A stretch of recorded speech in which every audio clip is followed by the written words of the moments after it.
55 से ऊपर यहाँ पे कोई भी नहीं होगा लगभग।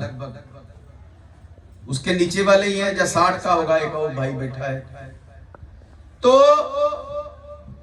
आपके जीवन का मकसद क्या है, उद्देश्य क्या है, आप जीवन क्यों आए हैं पृथ्वी पे?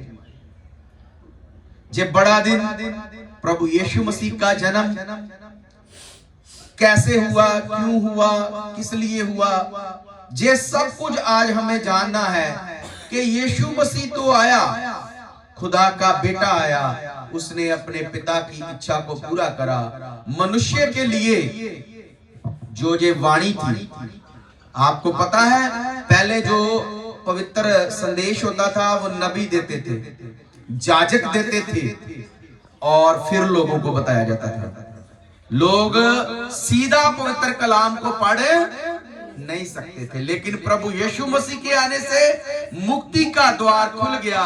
और जो एक पर्दा था, जहां जो हमारे बीच में एक बिचवई, एक मेडिएटर की जरूरत पड़ती थी, वो खुदा ने खत्म कर दिया। और यूहन्ना 14 अध्याय में प्रभु कहता है कि मैं तुम्हें एक सहायक देता हूं। और यीशु मसीह बेशक अपना कार्य कर कर चले गए, लेकिन पवित्र आत्मा की हजूरी में आज हमारे पास एक सहायक है। वो कौन है? प्रभु का पवित्र आत्मा। इसलिए पवित्र आत्मा के वसीले से ही एक चर्च, कलीसिया, एक परिवार, जहां एक समाज बनता है। इसलिए बिना पवित्र आत्मा के चर्च जो है वो कभी खड़ा नहीं रह सकता। जब पास्टर पवित्र आत्मा पाया हुआ है, उसके यूथ, उसके नौजवान पवित्र आत्मा पाए हुए हैं, क्योंकि योएल नबी की वाणी है कि मैं जो है नौजवान क्या है, वो क्या करेंगे? भविष्यवाणियां करेंगे। और बूढ़े क्या है? दर्शन देखेंगे। और मैं उनके ऊपर पवित्र आत्मा पानी की तरह बहाऊंगा। हालेलुया। पवित्र आत्मा किसको मिलता है? आप अच्छी वस्तु, अगर आपके पास शुद्ध घी है, जहां शुद्ध शहद है, जब आप घी लेते हो पूछते हो ना शुद्ध है। आप कभी खोया लेते हो तो बोलते हो शुद्ध है। आप दूध लेते हो बोलते हैं शुद्ध है, पूछते हो भाई। आप कभी मेवा लेते हो कहते हो अच्छा है। आप कभी खोया लेते हो, पनीर लेते हो, ये शुद्ध है, मिलावट तो नहीं है। हम बुरे होकर अच्छी चीज देखना चाहते हैं, शुद्ध चीज पाना चाहते हैं, तो परमेश्वर को अशुद्ध पसंद आएंगे? शुद्धता ही पवित्रता है। जिसके जीवन में शुद्धता है, शुद्ध है, शुद्ध यानी पवित्र, पाक, साफ, बेदाग। आज प्रभु चाहता है मेरी कलीसिया पवित्र हो, उसके अंदर पवित्र आत्मा हो। और प्रभु यीशु ये नहीं है किसी से पक्षपात करता है, जो भी उसे प्रेम करता है।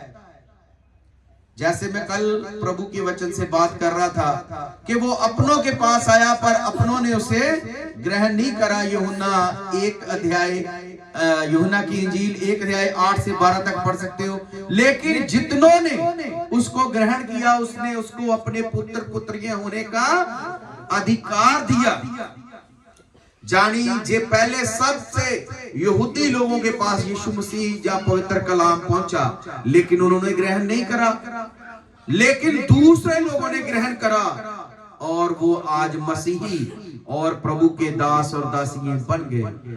आपको बताना चाहते हैं, जो पूर्वी देश जो है, वेस्टर्न कंट्रियां जो है, मसीह का तो उनके साथ कोई नाता ही नहीं था। मसीह तो एशिया में पैदा हुआ, अरब कंट्रियों में पैदा हुआ, लेकिन उन लोगों ने सुना और उन्होंने तेजी से उसको ग्रहण करा और वो पक्के हो गए।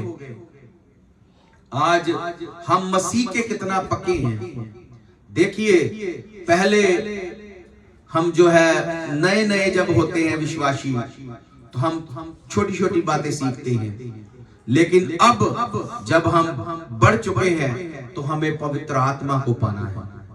आज प्रभु हमें अपना पवित्र सहायक देना चाहता है, और आज प्रभु की इच्छा क्या है उस चीज को हमने जानना है। यूहन्ना 4 अध्याय उसकी 34 आयत अगर कोई पढ़ दे, प्रभु की इच्छा क्या है, पढ़िए 34।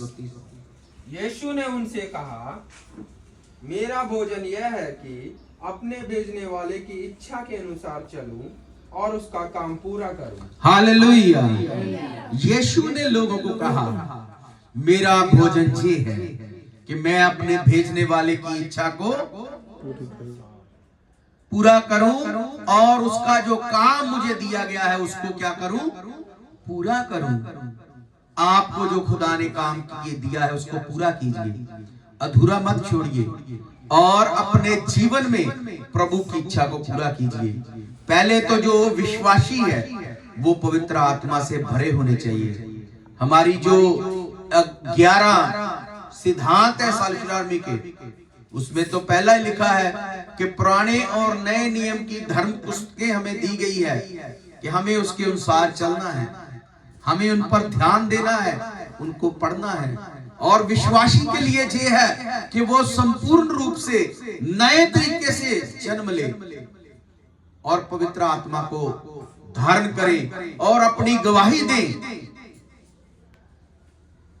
मेरे प्यारे साथियों, जब हम शुद्ध होंगे, जब हमारे अंदर शुद्धता होगी, जब हमारे मन में सफाई होगी, तो फिर हमें कोई गिरा नहीं सकता। परमेश्वर आज प्रभु यीशु की ये आज्ञा है कि जो शुद्ध मन है वो क्या है, परमेश्वर को पसंद आता है, परमेश्वर को पसंद आता है। आप पढ़िए मत्ती 5 अध्याय उसकी 5 आयत से पढ़िए, क्या लिखा है मत्ती 5 की 5 से। हाँ, जिसको मिल, धन्य है वो जो नम्र है, वो पृथ्वी के अधिकारी होंगे। जो धार्मिकता के भूखे और प्यासे हैं वो तृप्त किए जाएंगे।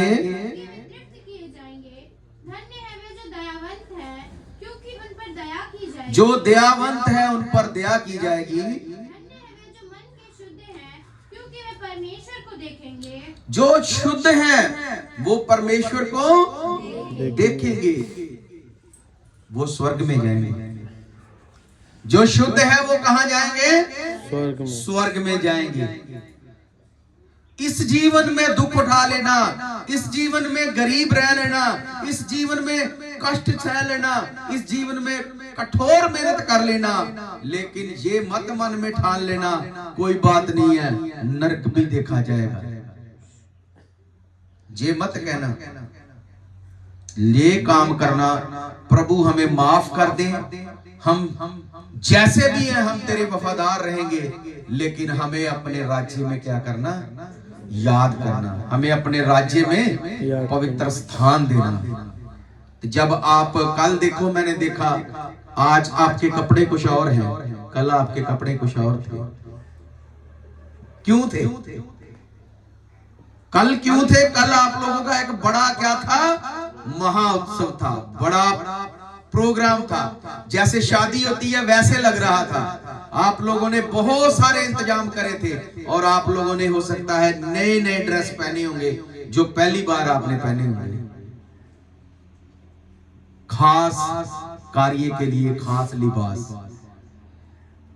प्रकाश वाक्य 3 अध्याय उसकी अगर 8 आयत, उसकी 5 आयत, उसकी 12 आयत, उसकी 20 आयत आप पढ़ते जाइए, वहां आपको लिखा है कि जो मेरा पवित्र व्यक्ति है मैं उसे सफेद वस्त्र प्रदान करूंगा। आज स्वर्ग के लिए भी एक अच्छे वस्त्र हमें मिलेंगे। वो वस्त्र आपको धारण करने हैं, वो धार्मिकता के वस्त्र है, वो भलाई के वस्त्र है। और मैं चाहता हूं जैसे नव वर्ष आने वाला है, हम अपने जीवनों में एक नियम बनाएं, कुछ सिद्धांत बनाएं। हम पिछले साल जैसे ना रहे, नए साल में कुछ नई बातें, कोई नए वादे करें अपने आप से, खुदा से। पास्टर को उसका गवाह बनाए कि जे गलती ये करता रहा हूं अब से नहीं करूंगा, मैंने जितना करना था उतना नहीं करा, अब मैं और करूंगा। कुछ खुदा से वादे करे, कुछ अपने आप से वादे करे, कुछ प्रभु के दासों को गवाह ठहरा कर वादे करे, और आप उस रास्ते पर चलना आरंभ करिए जिसमें स्वर्गीय जीवन है। मसीह लोगों की यही बहुत बड़ी बात है कि वो इस संसार की बात तो करते हैं अच्छा जीवन जीने की, और इसके बाद में एक बहुत अच्छे जीवन की बात करते हैं। वो कौन सा जीवन है? स्वर्गीय जीवन है। यीशु मसीह भी कहता है मैं जगत की ज्योति हूं, यूहन्ना 8:12 में। मैं, यीशु मसीह ने कहा मैं ही जगत की ज्योति हूं, और जहां पर ज्योति है वहां अंधकार नहीं रहता। प्रभु यीशु स्वर्ग का द्वार है, प्रभु यीशु स्वर्ग का फाटक है, प्रभु यीशु स्वर्ग का रास्ता है। प्रभु यीशु स्वर्ग में हमें जगह देगा और वो अपने दाहिने हाथ बैठाएगा। प्रकाश तो आज्ञा 3 में कहता जितने जय पाएंगे उन्हें मैं अपने दाहिने हाथ बैठाऊंगा, जैसे मैं भी अपने पिता के दाहिने हाथ बैठा हूं। आज हमारे लिए जो बड़ा दिन, नया साल, सारा कुछ प्रभु ने दिया है, लेकिन हमें प्रति उत्तर में अपने जीवन में आज वो बातें लेनी है जिससे मेरा प्रभु और मेरा परमेश्वर प्रसन्न हो। प्रभु के नाम में जो लोग थोड़ा सा भी कंट्रीब्यूट करते हैं, थोड़ा सा भी भाग लेते हैं, प्रभु उनको आशीष देता है। देखिए यीशु मसीह ने जिस जिसको पवित्र ठहराया है उसका बाइबल में जिक्र आया है। इसलिए वो औरत जो प्रभु यीशु के पास आई, उसने क्या करा? तेल लिया, यीशु मसीह के सिर पर उंडेला और अपने बालों के साथ उसके पांव को पहुंचने लगी। बहुत बहुमूल्य तेल लेकर आई, इत्र। यीशु मसीह ने कहा तूने मेरे साथ बहुत प्यार दिखाया है, तेरे गुनाह माफ हुए। आप प्रभु से प्रेम करिए, प्रभु से, लोगों से प्रेम कीजिए, प्रभु की बातों को मानिए, प्रभु के आगे दुआ कीजिए, अपने जीवन की बुराइयां छोड़ दीजिए, अपने जीवन में प्रभु को प्रसन्न कीजिए। यही प्रभु की इच्छा है, यही प्रभु का वादा है, यही प्रभु चाहता है, और इसके अलावा कुछ नहीं है। जब अपने लिए शुद्ध चीज ढूंढते हो, आप दूध भी शुद्ध चाहते हो, घी भी शुद्ध चाहते हो, शहद भी शुद्ध चाहते हो, और आप क्या करते हो? कोई भी चीज चल लेते हो, शुद्ध चाहिए आपको। तो आपके परमेश्वर को एक भक्त भी तो शुद्धि चाहिए। उसके भक्त कैसे होने चाहिए? विश्वासी कैसे होने चाहिए? शुद्ध होने चाहिए। उनके जीवन में अशुद्धता का कोई भी काम नहीं है। कभी कोई विवाह के भोग में, विवाह के भोज में मैले कुचैले वस्त्र पहन के जा सकता है? पकड़ा जाएगा। वो जो इंतजाम करने वाला बोलेगा ये कौन है? आप गलत जगह पर जाइए, वहां पर नशे की दुकान पर, जहां कहीं हल्ला गुल्ला हो रहा है, जहां कुछ भी है, वहां जैसे मर्जी कपड़े पहन लो, कोई नहीं पूछेगा। अगर शादी के भवन में आपने मैले कुचैले, दाग वाले, गंदे मंदे कपड़े पहने हैं तो क्या पकड़े जाएंगे ना? पूछा जाएगा आप कौन हो, किस तरफ से हो, दूल्हे की तरफ से, दुल्हन की तरफ से। आप